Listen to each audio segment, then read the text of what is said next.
Clements Hunt's Laboratory.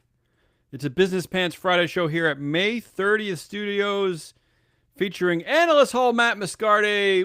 I am Woo! here. On today's weekly Yes. wrap up, Fake Elon, Part 800, Oh, stakeholder losses at Market Basket and Boeing, penguin poop, and 40-hour work weeks for CEOs.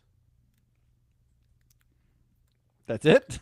Yeah, I know. I can't tell you how I rely on hearing the opening theme music to for my introductions, and not hearing any music today. Like I've completely lost my ability to have a flow. I don't know how to do this. You Our getting show today, buzzers now? You getting our, anything? I hear nothing. Our Nothing. show today is being sponsored by FreeFlow Analytics, the only platform measuring board power, connections, and performance for free. Yeah. Come on. Woo! I hear Matt clapping. Woo! There's some cheering. There's a lot Yeah. of cheering. That's the audience. The audience is with us. That's all I'm saying. Whatever. All Maybe right. it'll make us go faster on this show. Good. All right. Let's Ready? just do Story it. of the week. Let's go. Yeah, story of the week. I'm going to play you in, and you can't hear it. Da da da da da da da da da. All right, Okay. go. In no particular order, Boeing, Matt, strikes a $1.1 billion deal with Justice Department over deadly 737 MAX crashes. So part of the deal, they will avoid, this is the big part of it, they will avoid a felony conviction. Ooh. So they're going to pay 1.1 billion, which includes basically a quarter of it is a fine, half of it's going to families, and the other half is going to enhance compliance, safety, and quality systems. I realize my Your math grasp is of many math halves. of fractions Many is a bit halves. hackneyed, but I don't really care. The point being, do you think this is a troll, Matt? Families, the victims' families, and how many people died? 346 people died in these two flights. They get $444.5 million, but the company has to spend $455 million to enhance certain. Is that a troll? Like the family's getting a little bit less? Like what is that? I'm really curious, like, why part of the agreement is like you have to spend money doing what you were supposed to be doing, right? Like, why is that part of the agreement? Shouldn't Yeah. the agreement be like what we give the families and restitution, and then like funds for like, like building communities or something, and then separately, not like part of 1.1 billion, separately they're like, also do your fucking job. You have to do your job. How about also the vanity of just avoiding the felony conviction? Why? They just don't want that on their record. I mean, it's not like that anyone's going to go to jail anyway. I mean, nothing's really going to happen other than this. So the company itself is No, this something vain. happens. Yeah, tell me. Kelly Ortberg gets to claim victory, mission accomplished Yeah, this yeah. time, because they claimed it before when the Boeing strike was going on. Before they came to an agreement, they claimed victory, and then the strike kept going, and then it wasn't a victory Well, anymore. So this This nice. is what happens when you majorly suck up to the president of the United States, because let's not forget that this headline occurred a week after reports that Boeing had secured a record-breaking $96 billion order from Qatar Airways during President Trump's trip to Qatar. So, yeah, that's what happens when you. This is why Zuck is buying every home available in D.C., trying to suck up and keep his company from being broken up. I mean, it is the most childish thing you can do. Like, where's that guy right now? Can I buy the seat next to him and sit near him? Because I know I'm going to make billions if I do it. It's like, what are you, all babies? Come So on. this is a story we've been covering for years. So I wanted to lead with that. Is it the end? I don't know. Of course, the families are going to appeal this decision. I mean, absolutely. I'm sure they're going to not only ask for more money, but I'm guessing the families want that. But can you appeal the DOJ dropping the felony part of it? Can you appeal that part of it? I'm not even sure.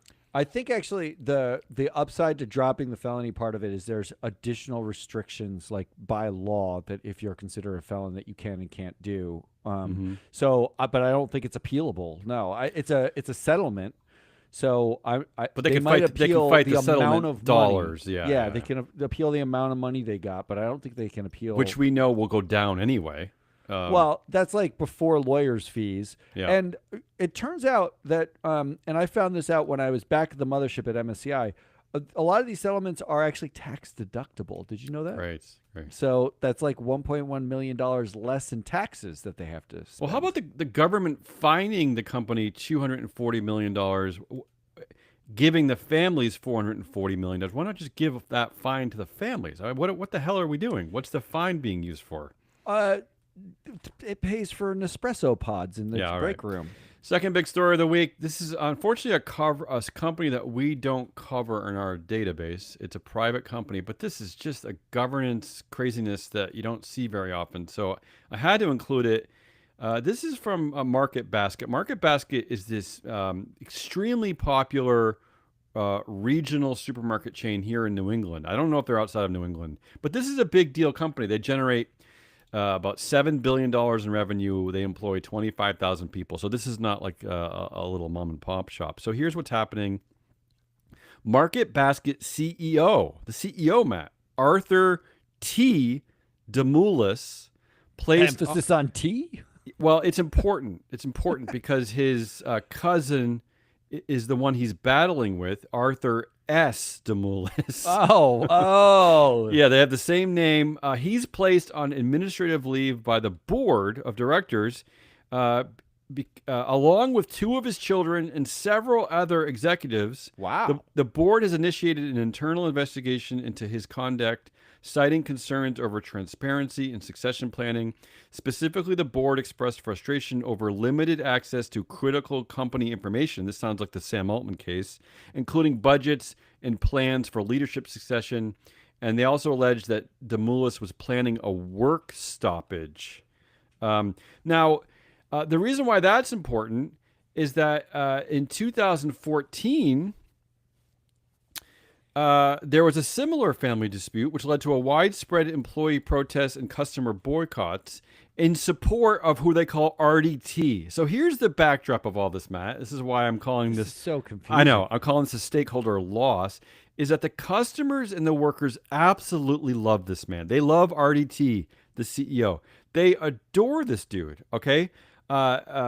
He is just like the employee whisperer. He's the customer whisperer. And so when there were protests and boycotts in 2014, they were absolutely behind him. Usually, you don't actually see a stakeholder customer base or Yeah, but employee this is support. like a local market. I mean, Okay, it but might be still- big, but it's local. Yeah, you just don't see this stuff ever. Here's a great quote from one customer. This is from the Boston Globe saying, "If the employees think another walkout makes sense, this is to support, the CEO, RDT, then I'd support them. Basket till the casket." Yeah, nice. I like that. I like that saying. Anyway, I don't know what to say. I wish we covered this story. I haven't had time to look to see what is disclosed about the board. I know it's already confusing because it's private, it's family control, but I had to include this one because from a governance, a drama perspective, this is just a glorious one. That's lovely, is what that is. That's all Matt's going to say. The third story of the week, which you're going to hate, I'm calling this the fake Elon government exit. The headline is Wait. yeah. He's real exiting the government, isn't he?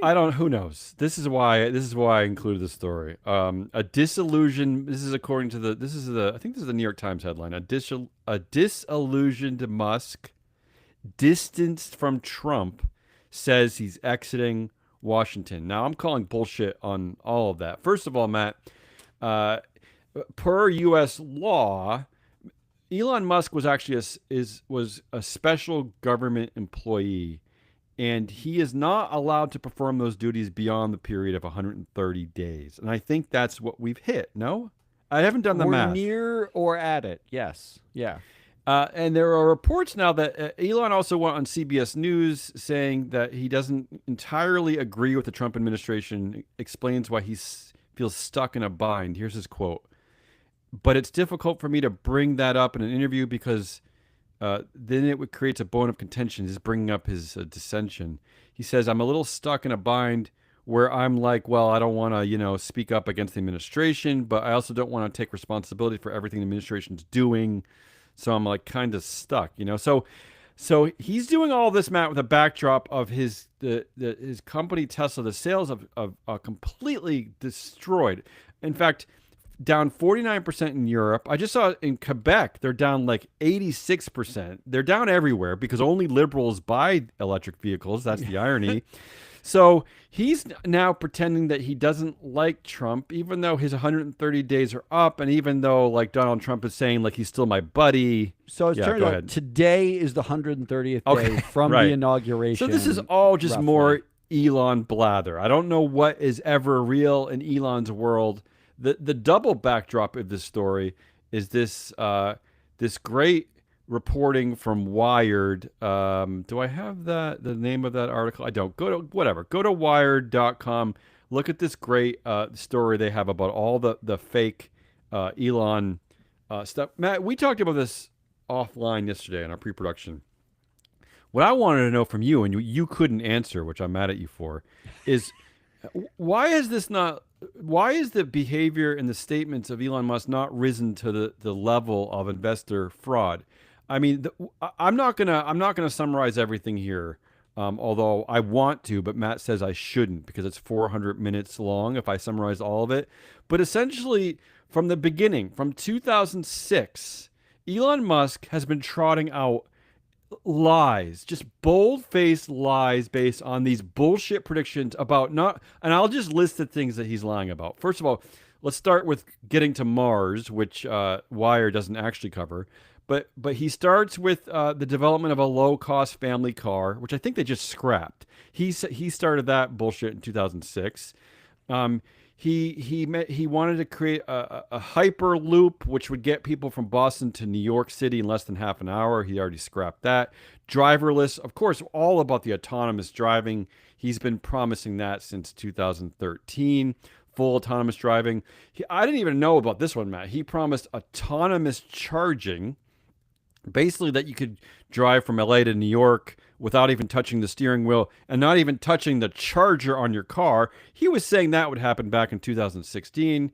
Remember, he promised the boring tunnels to get us to solve. He said he was going to solve traffic, Matt. He promised to solve traffic in 2017.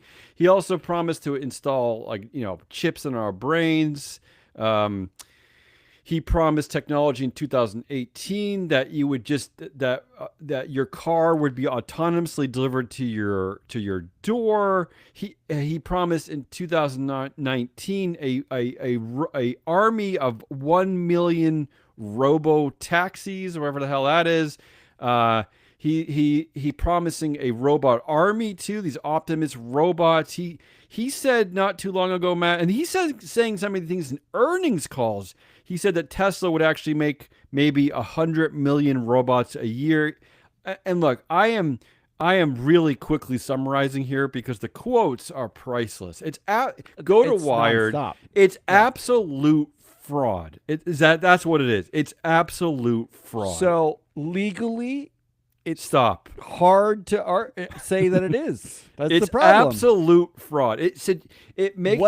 What it makes investors do is not only buy more shares, but hold on to your shares because the CEO of the company, not the founder, but the guy who calls himself the founder, the CEO of the company who actually doesn't even show up to be the CEO much anymore, is telling you that all of these incredible things are going to happen. And Matt, these are incredible things he's promising. He's not promising that the new hatchback from GM is going to have like an extra cigarette ashtray or whatever. Like he's promising the world and then some. So I'm sorry, but this is absolute fraud. The ones that rise to maybe securities fraud, which is different from fraud, right? Like securities fraud. Help me out here. Yeah. All right. So like a lot of what he's saying is effectively aspirational.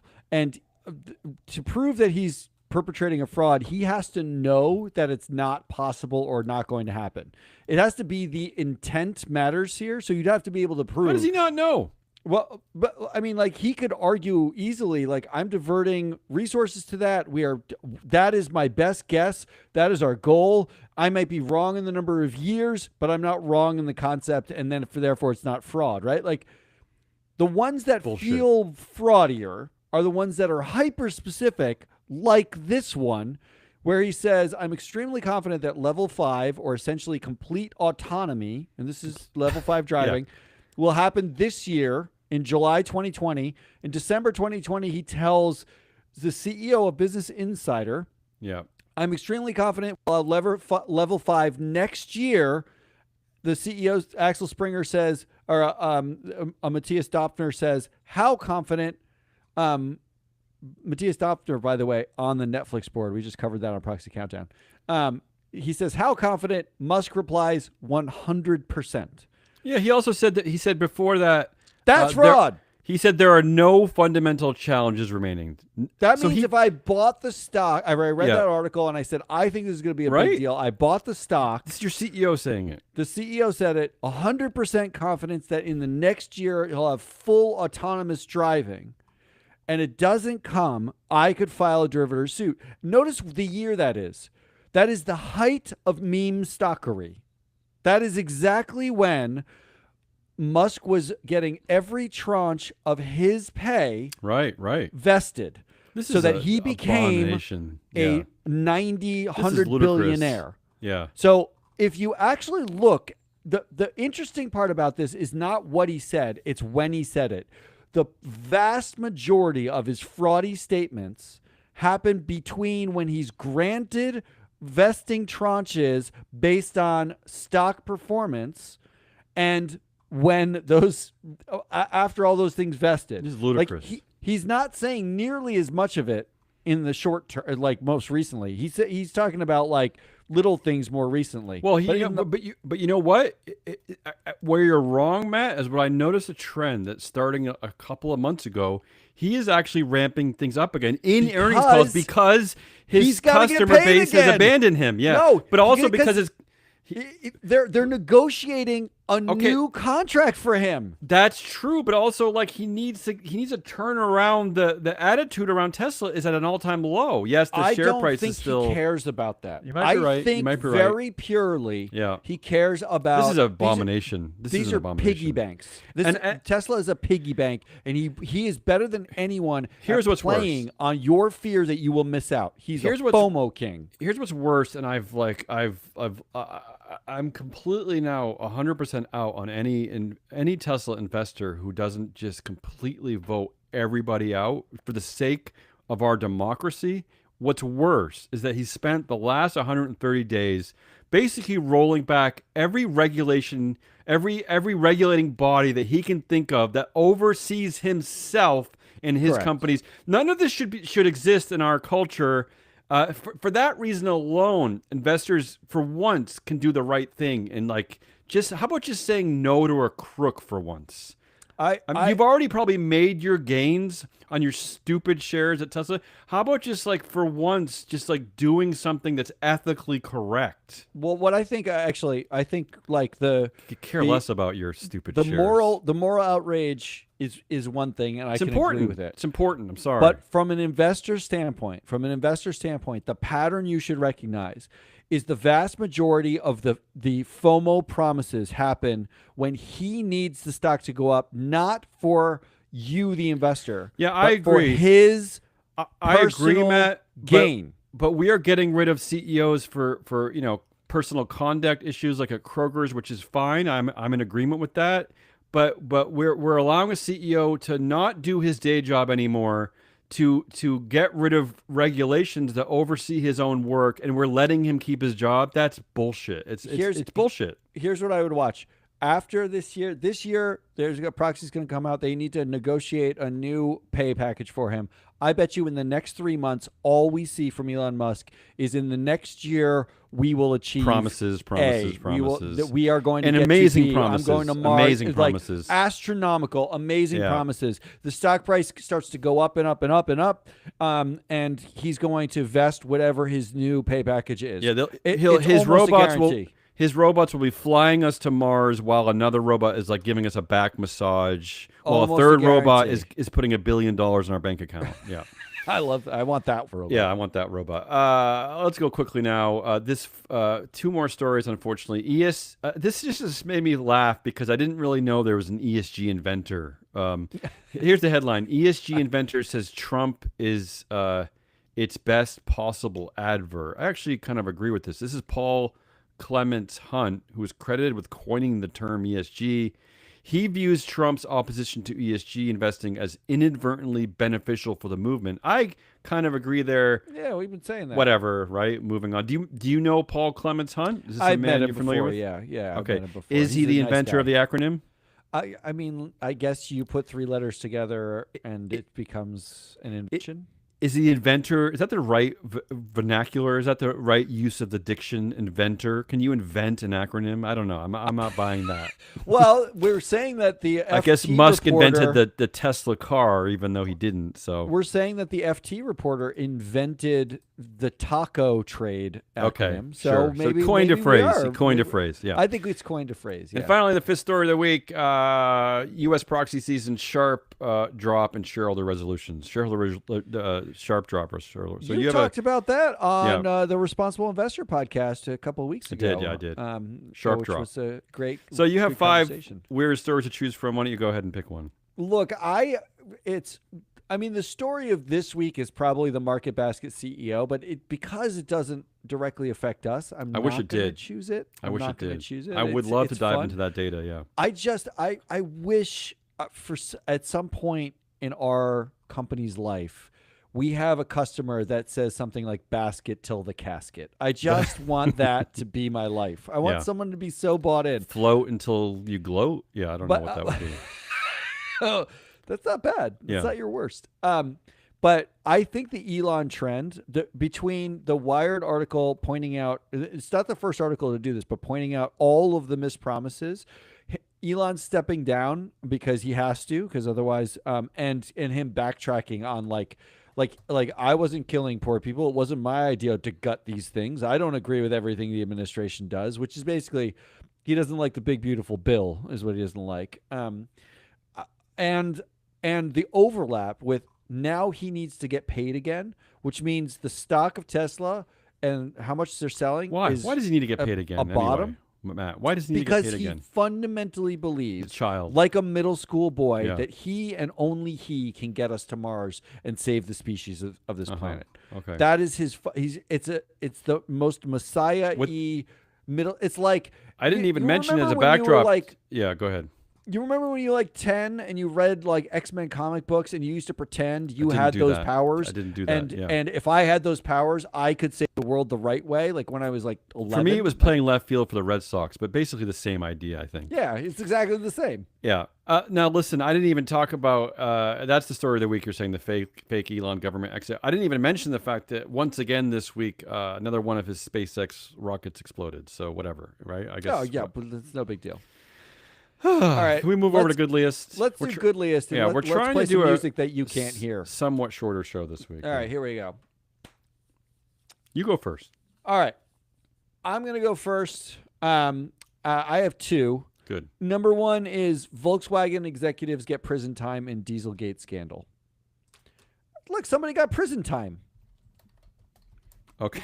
Okay. Was it the right people or was it like low-level executives? Look, what do I care? Someone went to prison. Something happened. Like no one at Boeing is going to prison, but That's the correct. the Dieselgate scandal. I mean, literally, they cheated on like emissions reports, and Yeah. people go to prison. Boeing crashes planes that kill hundreds of people, and Dave Calhoun got 70% support for a Yeah. massive golden parachute on his way out of the door after destroying the company. Yeah.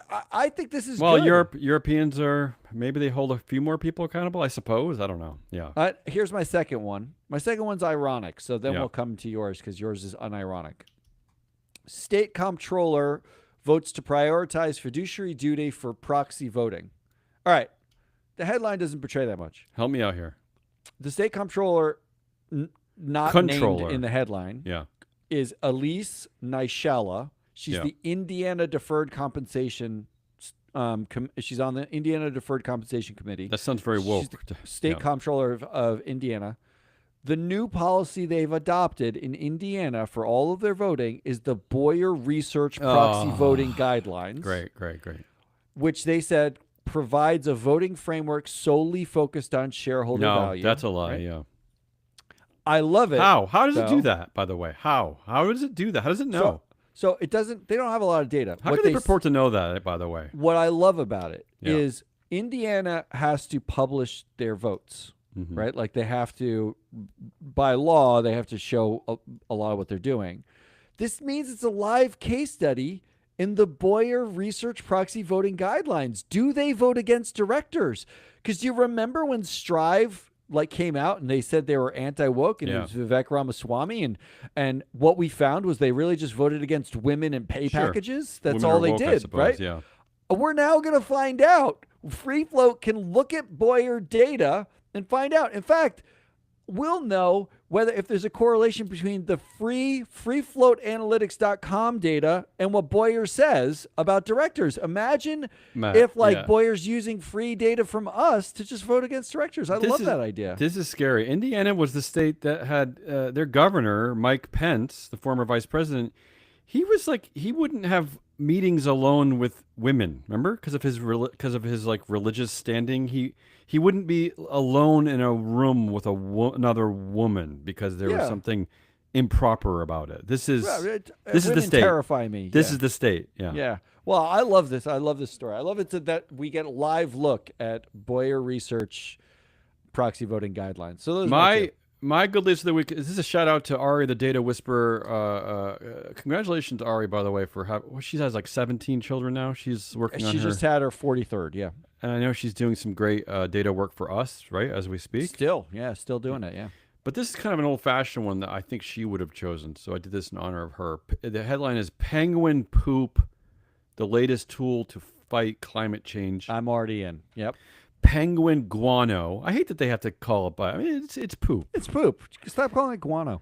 Releases high concentrations of ammonia, which reacts with sulfur compounds in the atmosphere to form aerosols.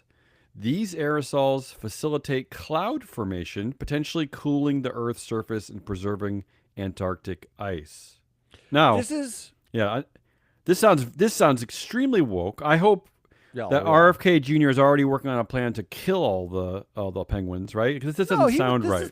This is the kind of woke that he likes. He likes this version of woke. This is the version he likes. He loves. But this is based on natural. This is based on data and science and observation. That sounds observing things like this in nature. That sounds very woke, right? No. What they're going to do is that we're going to cite this and we're going to start collecting penguin poop and we're going to be so proud of ourselves, without realizing that we are simultaneously absolutely demolishing anywhere penguins live because of climate change. There's no ice, there's no nothing, and penguins all died. So tell me what's the goodliest? You just made the goodliest me feel bad about the goodliest. It's definitely penguin poop, right? I think so. Let's move on. I don't know that there's another question. All right, let's do the next one. You ready? Yeah, I'm ready. All right, I have 4.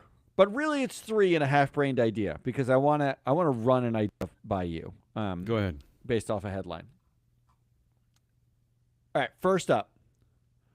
Tesla investors demand Musk work a 40-hour week at EV maker as crisis builds. Is that a parody headline? Is that a satire? That's real. That's real. It's real. That's a real headline. I love that Tesla investors are begging the CEO of the company they own. Yeah, the CEO. To work. The CEO. Yeah. And owner. With a completely sycophantic board that provides absolutely no oversight. So he actually has to work harder than a normal CEO because they're not going to tell him no. I love that they're begging him to work 40 hours a week. I love that they're begging him to do that. It is an embarrassment. And the thing that makes this so assholey to me. Yeah. These investors, so this is Tesla investors, here's the headline from 2020. Jack Dorsey, Twitter's eccentric CEO, could be looking for a job soon. Here's a quote. Elliott Management. Elliott is concerned that Dorsey hasn't focused enough on Twitter because he's also chief executive of payments company Square. The hedge fund is pushing for a CEO whose sole job is running Twitter. Isn't it ironic that it happened at Twitter? I mean, it's hard to disagree with that. No, I don't disagree with that. Yeah. I just think it's so fucking stupid that we apply that for that guy, but not the guy who literally now owns Twitter, who has 4 other jobs, and investors are just begging him to show up to one of them and treat it like a normal job. This is the value of a pattern of fraud, of fraudulent statements, right? Because it artificially elevates the share price. So investors just look the other way. You don't have to worry how much he works if he just keeps coming out and saying, in 6 days, I'm going to have gone to Mars and come back. Right. I just wish the investors would admit to me, would call me up. I'll give you my number. Call me up and personally admit that if the CEO's name at Tesla was Mary Barra and she had a pattern of fraudulent statements, not only on social media, but on earnings calls, that you wouldn't have gotten rid of her like almost immediately. Because, you know what I want, actually? Yeah. I want Tesla investors to stop whining and whinging about Elon Musk. Sell the fucking stock or vote out the board. Yeah. It is a 1 share, 1 vote company. Stop whining. Are you kidding me? And we're not saying that we want you to hurt Elon. We don't want you to like hit him in the knee. We don't want to like Tanya Harding his knees. We're just saying like get enough with Tesla. Let him go focus on SpaceX or something. Stop whining or admit you don't care what he does as long as he just says stuff that makes the stock go up. Yeah, it's time. That's all you really want. You don't want him to work 40 hours a week. You want the stock to go up. You don't want him there. You just want him to say stuff that makes everyone else believe it. You want the fraud. Yeah. Just demand the fraud. I can't talk about anymore. So we can get over it. So we can get over it. I like that. Yeah, you should be demanding more fraud, investors. I love it. Just say, I want fraudulent Elon. Do the right thing for once. I dare you. You know what? You'd be finally be a good example to your children. You can finally come home and say you did something good for our society. What else do you have, asshole? That's option 1. Option 2. Our CEOs, straight up, all of you. Oh, okay. Right? All of them. Yeah. Here, I saw this headline. Wells Fargo's Sharp says CEOs are worried. Charlie Sharp. Oh, worried, yeah. They're worried. They're worried about their 4th house in Hawaii? What are they worried about? Here's what I think they're worried about. Yeah. These are just headlines from the last week. These are not new these are headlines from the last week. CEO pays rose nearly 10% in 2024 as stock prices and profits soared. Money. Great. Yeah. Activist investor accuses Penn CEO of using company jet as personal Uber. Right. Perks. Yeah. Anthropic CEO warns AI could eliminate half of all entry-level white-collar jobs. Ooh. You know what that means? Yeah. You don't have to pay those people. That's a lot of savings. Money. Yeah. That's a lot of those money. are good jobs, all those jobs. Yeah. How about CEO Jensen Huang to sell $800 million of NVIDIA stock? I don't like that one.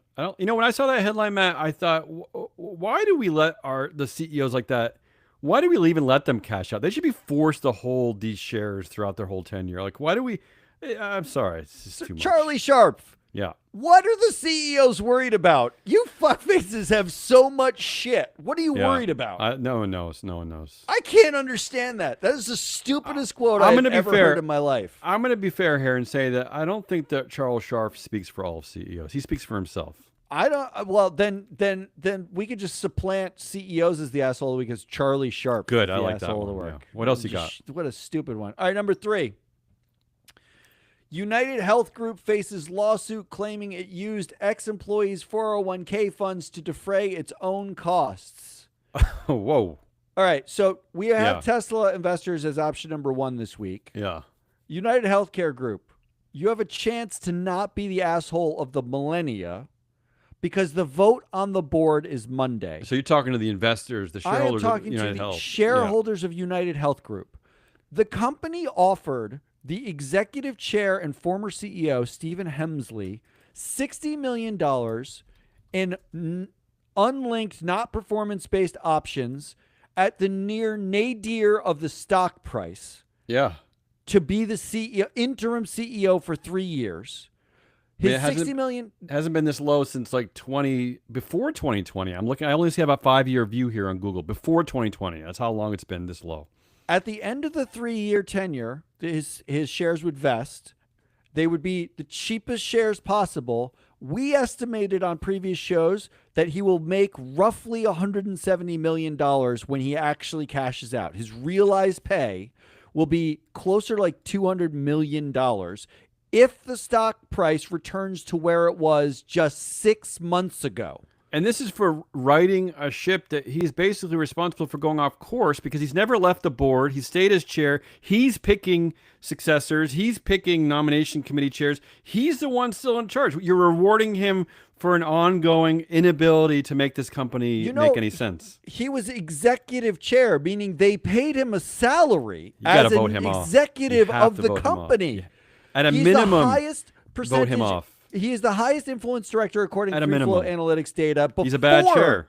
Before Whitty quit in disgrace, now he's likely to have 40% of the influence on the board. He picked everybody on the board. He's been there for 25 years. Yeah. The company is also under investigation for defrauding Medicare simultaneously. They had an executive assassinated because they are so heinous as a company. They've effectively denied coverage for thousands of customers for no reason, and they're being investigated for that. Now they're stealing their own employees' 401k funds. This is the only company that makes Tesla look kind of normal. You can vote them out. You can avoid. This is actually no one pay too. No one pay. This happens on Monday. The vote for United Health Group. You have a chance right now for me to come on this show, and I know this is what you want more than anything, and say, "I'm sorry. I apologize, United Health Group investors. You're not assholes. You did the right thing." All you want to hear is for me to say that, right? Yeah. But now you are an asshole in advance because we know how this is going to turn out. You are going to vote for the pay package, despite the fact that even ISS couldn't ignore this. Even ISS don't vote for this. Who do they say that to? Like nobody. Yeah, I want to add, too, that this guy, Stephen Helmsley, you're talking about? Helmsley, yeah. Helmsley. He already owns roughly, trying to do the math here, about $400 million of shares. $400 million. They gave him another $60 million at the lowest price in the last 5 years. So here's where I might understand, although I'm still against it. I still think he's responsible for this mess, and it's just time to say goodbye. But if the situation where, look, he's coming back, he's going to help us clean up, he's going to help us find another CEO, then he'll leave. He's not going to get paid for this. He already owns like about $400 million of shares. We'll give him $1. He'll help us out and he's gone. But no, they're asking the guy who created the mess to come back, and they're throwing options with no performance-based option. And that is insanity. It's insanity. Here's a way to determine whether or not what the right move is, okay? And I'll redo this for option 1 too. I'm going to read this. I'm going to replace the CEO, the interim CEO Stephen Hemsley, with the name Rosalind Brewer.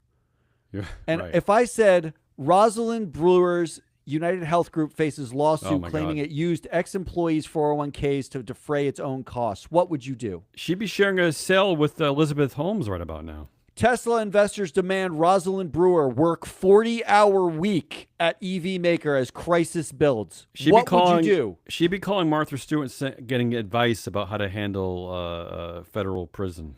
If I offset that with CEO Rosalind Brewer to sell $800 million of stock, what would you do? It's crazy. It's crazy. It's insanity. So those are the 3 assholes of the week. Yeah, we don't have to worship boys forever. We don't have to worship them forever. We don't have to.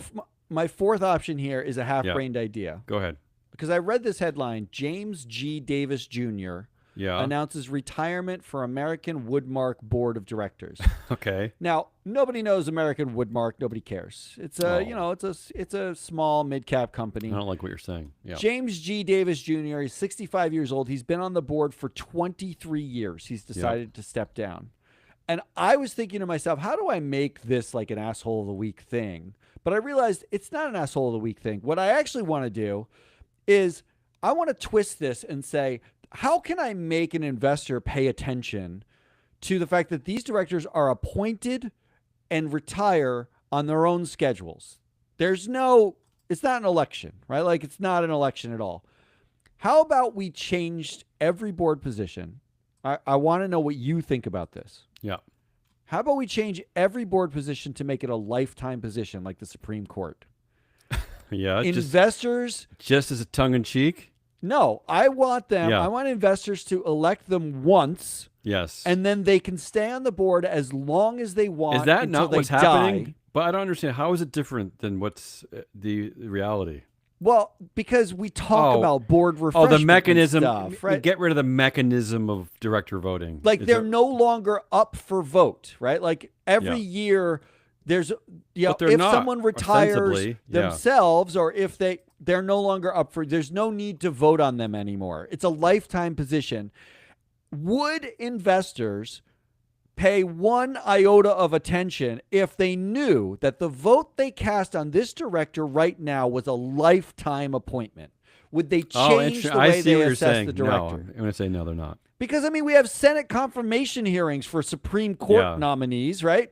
Like, we grill people when we know it's a lifetime appointment. Right. Why not do it for board members? American half-baked idea. It's pretty half-baked. American Woodmark is also one of these companies that drives me insane. So they make kitchen and bath cabinets, right? And we know that the domestic spending power is with the women. Women hold domestic spending, especially with things like kitchen and bath cabinets. We know this.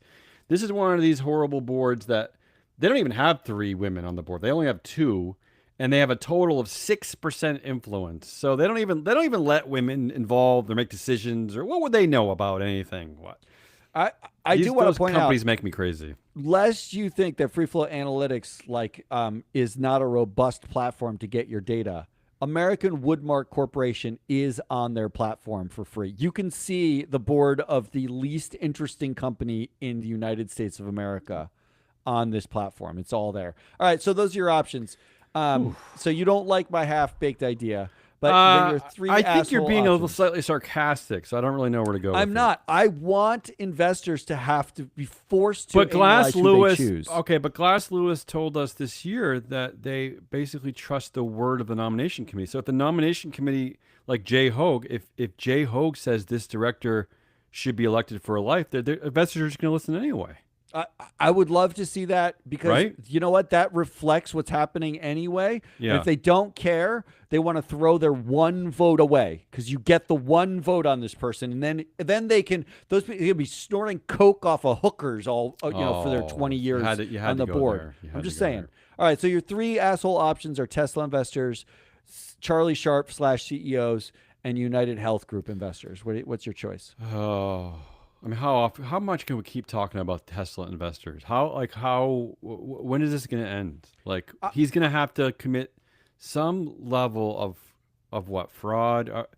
No level of fraud. I'm just thinking, like, what is the end game here with the share price plummets, or Mimi retail investors decide they don't like him anymore because he goes woke or something? Like, is he going to go woke now and they're going to be done with him? Like, I don't know what's going to happen, but I just can't. I feel like I've already voted for them enough. I'm not comfortable voting for all CEOs. See, that's not really a story of the week, saying that CEOs are worried. They're always worried. They're always pretend that life is difficult for them, right? Despite the fact that pay goes up every year since 2000. There's always headwinds, but headwinds is my favorite thing. Yeah. The clear asshole of the week has got to be. Well, I don't know. Is this a pre-asshole? This is pre-asshole. It's like precogs. If you don't vote no wildly against everything going on at United Health Group, just to show your displeasure, just to show like, oh my God, this is a shitstorm, then you're crazy. You're an asshole. I mean, especially pay, but it has to be more than pay. You have to target the compensation committee. You have to target the chair and former CEO. You have to target everything, honestly. But that's correct.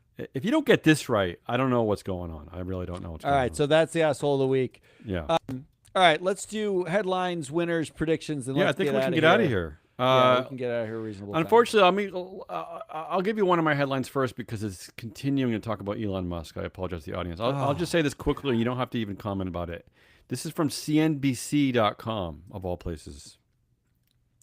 Musk's SpaceX town in Texas warns residents they may lose right to continue using their property. Oh, yeah. Once again, Tesla investors, when are you going to end the madness? When? Go ahead. I'm still excited about my prediction for script, Space Town script. Right. But you've got two. Why don't you do them both? And this one, just because I thought is an interesting, nerdy one for us here at Free Float, for anyone who studies corporate governance in general.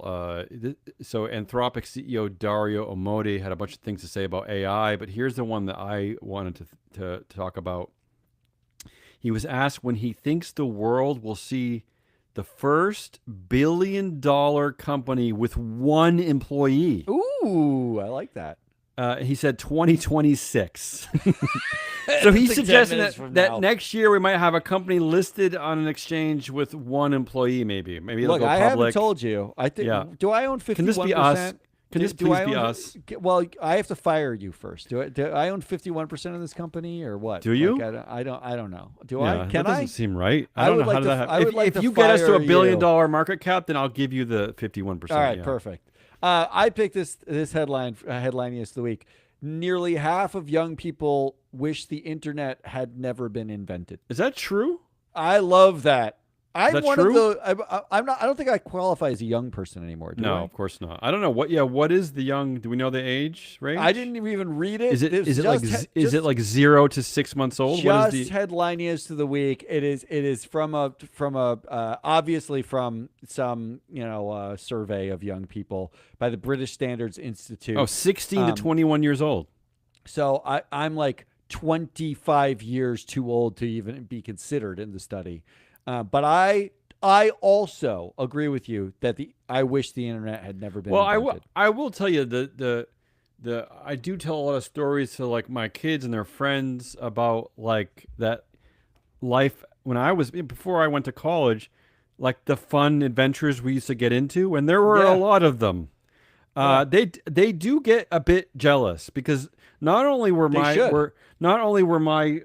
my generation of parents not like helicoptering over us. In fact, I don't know if they knew anything we were up to. They didn't even know where I was. And my mom was a teacher, so it's not like they weren't part of the world that looked at kids. But in general, there were far fewer rules in society in general, like the things that we could sneak into. I was just telling my daughter yesterday about all the different parts of the culture that we could sneak into, including Red Sox games. There were fences you could jump. Like, it's incredible, right? I mean, I love it. Anyway, yeah. Who's your winner? I went serious again for this one, and you're gonna hate this one, but I gotta be the Boeing CEO Kelly Ortberg, right? I mean, oh yeah, I hate to take this category seriously, but yeah. Yeah, this is like the third week in a row. Stop taking it seriously. Next week, who's your winner? My winner is Grok. Ugh. Musk's AI. Have you ever used Grok? I know you use different AI. Okay. No, I have not used Grok. I've used Gemini. I've used Claude. I've used ChatGPT. I've never used. I forget that Grok exists, and Meta has one too. Yeah, I've never used Meta or Grok, but Right. I like it because of this headline: Marjorie Taylor Greene beefs with Elon Musk's AI chatbot, saying the judgment seat belongs to God. Yeah. When asking Grok she asked Grok about herself, and it said something like she's a Christian, conservative, nationalist, whatever. But she has been criticized for like two things, and she lost her mind because Lord knows Grok is woke now. I spent some time thinking about this headline. This is a funny one to me because I actually I don't disagree with her, and I also think that she's crazy and that Grok is crazy, because what it really made me fully realize for the first time, and I'm sure others have already realized this, is that these chat bots are essentially the equivalent of like white middle school children, boys, I should say, creating a new god, right? Aren't they really creating a deity? Yeah, they're creating It's but in their own image, much right. like Well, but like that's God what created Christians Jesus. did, or Muslim. I mean, we all created our own fake God in our own image, right? I mean, we've been doing that forever. So it kind of just made me realize, like, we are kind of replacing God. I hope the conservatives will join me in trying to root out all the dictatorships at tech companies like Zuck, right? Like, because yeah, I'm with you. Let's get rid of these. Let's get rid of. Hey, Christian conservatives, I know you usually love everything I have to say. Let's at least work together to get rid of dual class shares. How about that? We start with that. How about we start with that? Well, when asked, ChatGPT says of me, Yeah. I don't want to know this. well, first of Does all, it say fire Damien? it says I'm a prominent figure in the field of environmental, social, and governance research. You're a figure. I'm a figure. I'm Yeah. a figure. So I like being a prominent figure. Very boring figure. Yeah. I said, what are criticisms of me? Yeah. And one of the criticisms was confrontational commentary style. Really? Muscardi often employs a sharp and satirical tone to critique corporate practices and governance issues. Is that While a criticism? this style resonates with some audience seeking unfiltered analysis, others perceive it as overly confrontational or lacking the decorum expected in professional discourse. Well, that's all true. That's all true. By I the wasn't way. wearing a monocle when I said it. That was the and our problem. audience does suffer because we are the only company in our field that is willing to spout off constantly, completely independent of everything. In fact, so independent that I don't even know that. Does anyone even know? I mean, we exist, dude. Are we? No, nobody knows that we exist. Yeah. My main criticism of you is that that you're the CEO of this company. It's not yet worth $1 billion. I'm waiting for $1 billion. What are you waiting for? What are your predictions? What's your prediction? I'm going to go back to making non-serious predictions. My prediction is that RFK Jr. discovers that Trump poop. Okay? Oh. And this is Trump poop from all Trump butts, not just Any Trump. Trump poop. Trump poop is more effective than 93% of the American Federation of Teachers Union. Oh, wow. So the poop itself is better at educating our children than the teachers, than American teachers. But 7% are more effective than the poop. So right, but the point being is that we can fire teachers and we can just put poop in place. Replace them with Trump poop. Yes. Not your worst prediction, not your best. Not my best. All right, let's get out of here. Here's my prediction. I saw this headline. Vince McMahon's sex trafficking case, co-defendant John Laurinaitis agrees to help accuser. Oh, that's good, right? So the co-defendant against flipped on Vince McMahon. Good. Flipped. Now, my prediction, and there is a 100% chance of this. Yes. 100. Are you saying this like Elon Musk would say it, or are you saying it like I'm a normal saying person? it like a normal person, 100% chance. He is definitely going to be pardoned. Definitely going to be pardoned. Yeah, I mean, no way. doubt. If we're pardoning gang members in January 6th and we're pardoning everybody who's ever supported Trump in any way, his wife is the Secretary of Education right now. Oh, it's terrible. Can we end this There show? is no way he's not pardoned. It doesn't matter how many people he sex traffics or how many defendants flip on him. That is my prediction. That's all we got. That's Hazelnut Rollins. I am your analyst, Matt Muscardi. We are free float. You're right. It is hard to do this without hearing the music. I don't hear it now. It's difficult. Come back. We got a proxy countdown going out today. Simultaneous. Back-to-back shows today. We got one coming out on Netflix. All sorts of updates from the annual general meeting world. Just like sports, we are covering it all on Proxy Countdown. We got shows next week. If you missed the show from earlier this week, Shareholder Primacy, Mike Levin and Ann Lipton, that came out, worth listening to, all about Texas. Texas rules, Texas laws, the ridiculousness happening in Texas. Until next week, goodbye.